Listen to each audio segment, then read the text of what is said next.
we have a group of keys on our keyboard known as the functional keys. Now let's see how we can use these individual keys in Microsoft PowerPoint interface.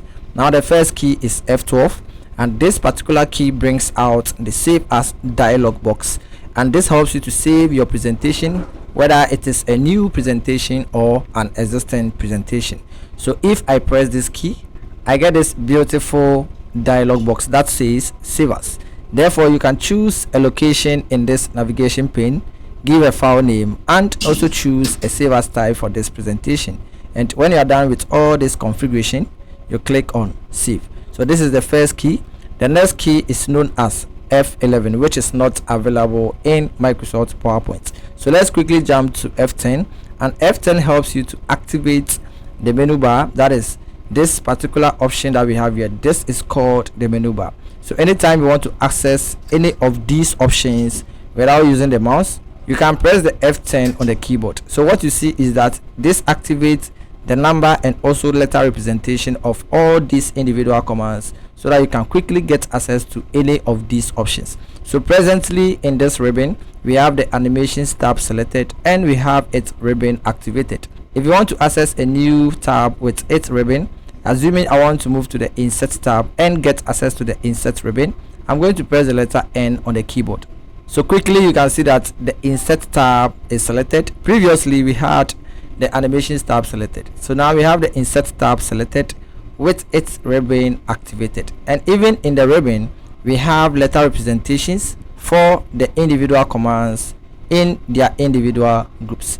You can also press the escape key to cancel and then move back to the activation of this menu bar. If I want to access the slideshow, I'm going to press the letter S on the keyboard, and then this selects the slideshow tab and activates its ribbon. So the F10 is used to activate the menu bar for other options without using the mouse. Now the next key is F9, which is not commonly found or used in Microsoft PowerPoint, but you can use it with other keys as well. Now let's jump to the next key, which is F8. Now F8 is also not available in Microsoft PowerPoint, but you can use with other combinations such as Alt key to activate the macro. So if I hold the Alt key and the F8 on the keyboard, this activates the macro. Therefore you can record some actions and save it within your macro and utilize them in your next presentation. The next key is called F7, which allows you to complete a spelling check and also grammatical error corrections.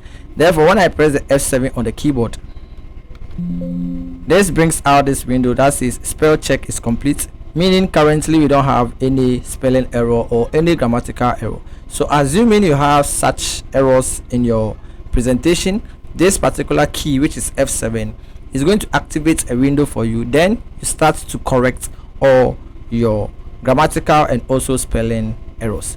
Now let's press the escape key and move to the next key, which is called the F6. This allows you to navigate or move within the individual panes in Microsoft PowerPoint. So presently I have no pane selected, so if I press the F6 on the keyboard, this selects this pane, which is the slide area. So you can see this dotted rectangular line around this slide area. That is the slide area pane. When I press the F6 again, this is going to deactivate itself, and now we move to this bar, which is called the status bar. So you can see that we have this option selected. Therefore I can use my arrow keys to navigate through the individual commands in this particular area, which is called the status bar. So this helps you to navigate, meaning I have selected this particular pane, and when I continually press the F6 again, this moves to the menu bar, and I have this menu bar activated as well as the quick access toolbar, and I can use the numbers and also letters representation to activate my commands. And when I'm done, I press the F6 again, and that goes to the slide pane. And in this slide pane, I have this slide selected because I am currently working with this slide. Therefore I can use the arrow keys to navigate through this slides in this slide pane. And when I'm done and I want to move to a different pane, I am going to use the F6 once again, and this jumps me to the slide area. So we have 1, 2, 3, 4 panes for this particular PowerPoint presentation. And if you want to navigate through without the mouse, you can use the F6 on the keyboard. Now the next key is F5. This allows you to start your slideshow from the beginning. That is when you are done with your organization of your slides, everything is intact, and you want to start your presentation.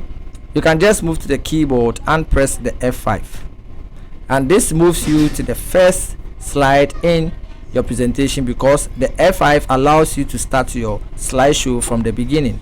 Therefore, when I use my arrow keys, I can navigate through this individual slides, and then when I'm done, I can use the back arrow, forward arrow, and that helps you to present to your audience. And when you're done, you can press the escape key on the keyboard. Now the next key is the F4. This allows you to repeat the last action that is performed in PowerPoint presentation. Example, if I select this text, which is settings, double click, and then change the color to, assuming I change this to yellow, now this is selected. If I move to this and select this text and press the F4 on the keyboard, this is going to copy the last action that was performed to the next item. So you can see that this is a quick way of repeating last action, which can be formatting applied in a presentation. And if you want to have that access and also utilize, always focus on the F4 on the keyboard, which is the function of repeating the last action in Microsoft PowerPoint. The next key is F3, which is not available in Microsoft PowerPoint. It can also be combined with the shift key to change the case letters of your text. So if I double click on this, hold the shift key and the F3, this changes to lowercase, sentence keys, and uppercase. So it tells you to switch between these individual keys, and when you are satisfied, you can release the keyboard keys. The next key is F2, which allows you to edit a text in a text box or shape, and also it allows you to select text in a text box. If I click, I have this cursor blinking. If I press the escape key on the keyboard, nothing happens. If I press F2, this selects the text in the text box. When I press the key once again, this deselects, and therefore this allows you to edit your text. If you want to select the entire text and change the text or the word in that particular text box, you can use the F2 on the keyboard. Quickly, let's jump to the last key, which is F1. This allows you to open the PowerPoint help pane, and this needs the accessibility of the internet connection. So if I press the F1, this opens up the help pane in PowerPoint, and you can get access to other information related to Microsoft PowerPoint.